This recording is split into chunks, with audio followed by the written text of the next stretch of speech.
Cube steak. Uninteresting meat that is usually bland and tough and kind of a filler between good meals. But my mom did something with this that was pure genius in order to get wee little kids to eat it when I was younger. She called it pizza meat. And if you'll pardon the expression, we ate it right up.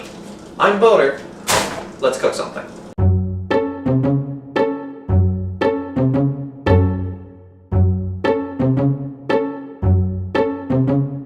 So what my mom called pizza meat is actually cube steak parmesan, but that doesn't sound as interesting to someone who's 5 years old. What you're going to need for pizza meat, ingredient board, take it away. Cube steak. Almost a 1 pound package. The size in the package is kind of inconsistent, so just whatever. Tomato sauce. I've got some left from the last time I did pasta, so I'm going to use up the rest of this. Mozzarella cheese. Ingredient board, you misspelled something again. You should have caught it while we were filming. So now it's my fault.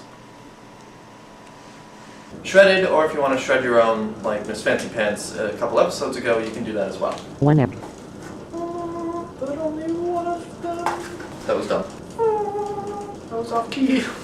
Breadcrumbs. And then as a side, we're going to have linguine with gutter garlic with butter garlic sauce. And for that, we're going to need Linguine. 4 tablespoons of butter. 2 tablespoons minced garlic. Linguine, butter, and garlic. Imagine that. First we're going to get a little bit of oil going and warming up in a frying pan. The plan is that we're going to be breading the cube steak and then transferring it straight into our frying pan over here. I'll just put that on medium heat for now. Some people can expertly crack an egg. I am not one of these people. Break that up, mix that up.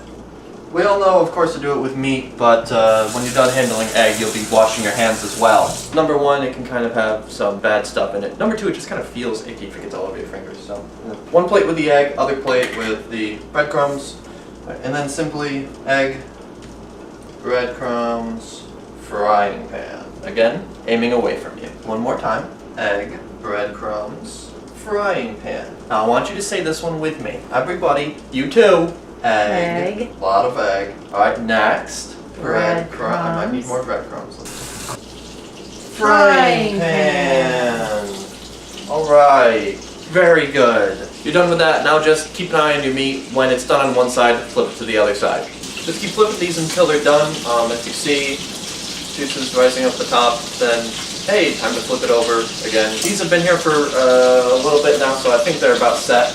We're going to be transferring these over to our cooking sheet, which is supposedly non-stick, but I've had it for so long that that's basically gone away, so. And then go ahead and transfer over. Oh, I sprayed a lot. Next, our sauce is going to go on. Let's get a spoon and not just, oh, let's see, too much. Let's give it a nice, somewhat generous coating of sauce. You don't have to pile it on, but you know, you don't need to be stingy either. To any of you that are familiar with chicken parmesan or anything like that, this shouldn't come as any surprise to you. Alright, got a little bit of sauce there left for, I don't know, lunch. And then it's cheese time. Perfect. You want some? Sure. Oh, my oven is disgusting. Oh, and you can see the reflection of the camera display. And then we're popping this in the oven. You notice I didn't even start to preheat this yet. Basically all this is going to do in the oven is stay warm, heat up the sauce a little, and melt the cheese. Meanwhile, we're going to be working on pasta.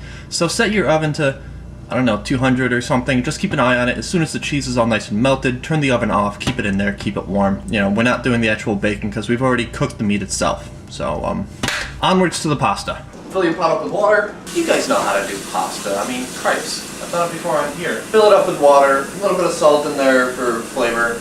Boil it, put in your pasta, and then the pasta's done. Back on our burner, turn that up.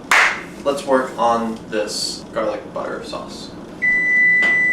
I should have maybe been keeping an eye on this. Our cheese is getting nice and melted, so I'm gonna actually just turn the oven right back off. It just said, I'm preheated, and I'm like, take a rest. Take a cute little pot, put it on medium-low heat, and take your half stick of butter and dump it right in.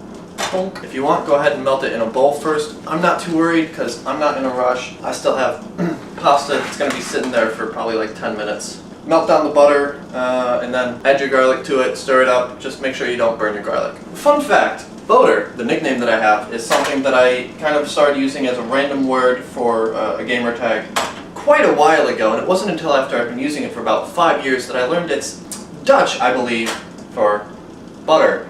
That being taken into consideration, I'm a little surprised that it's been so long, 6 episodes until I actually introduced butter as an ingredient. So, fun fact.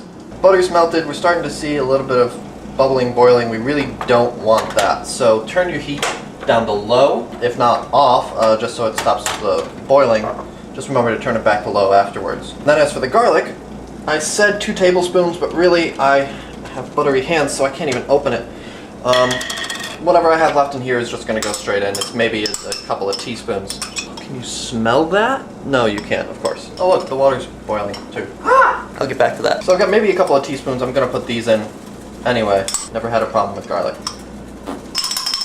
Good enough. And the water's boiling, so in goes our linguine, or spaghetti, or angel hair, or really any pasta. And our linguine. And it's my cooking show, damn it. Get that all submerged. And when you're done with that, just come back to your garlic and butter, and remember to keep stirring that because we do not want burned garlic. Oh, I should check it. Oh, that's looking good.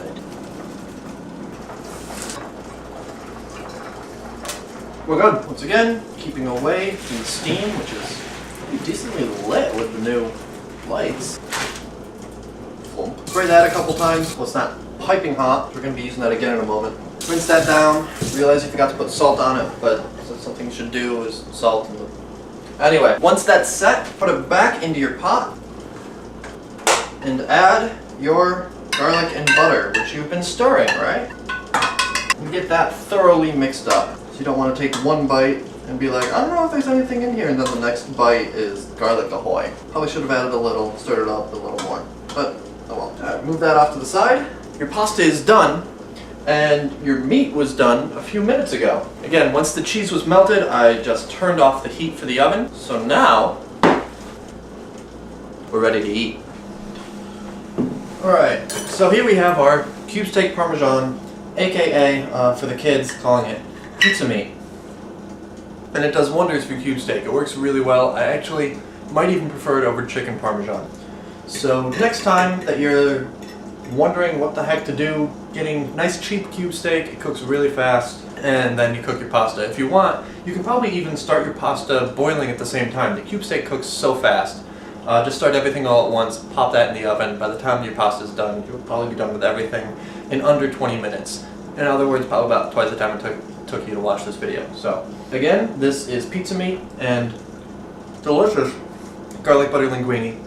I'm Boater. If you have any questions or comments on anything thus far, feel free to ask, because next week's episode is going to be kind of a mailbag. Let me know, and I will respond to some of your questions and comments from the past few episodes next week. Until then, keep that appetite strong. Hello viewers, it's Boater. I know that I said that I would be back next week with all of your questions and such, but that is not going to be the case. Because of everything ramping up at both of my jobs through the holidays, I will not have time to work on more Boater Cook Something, and I'd like to give you a bit of time to get your questions and comments in. So instead of next week, I'm going to be doing what is so popular this year and having a mid-season break. That is the sound of your disappointment. I am sorry. Rest assured that I will be back the first Tuesday in January. Oh god, that's New Year's Day. Yeah, why not? The first Tuesday in January, answering all of your questions and comments with the second half of Season 1 of Boater Cook Something. I've been very excited with what's been happening so far, and I hope you'll stick with me through the break and through the rest of the season. So have a great holiday, and I'll see you next year.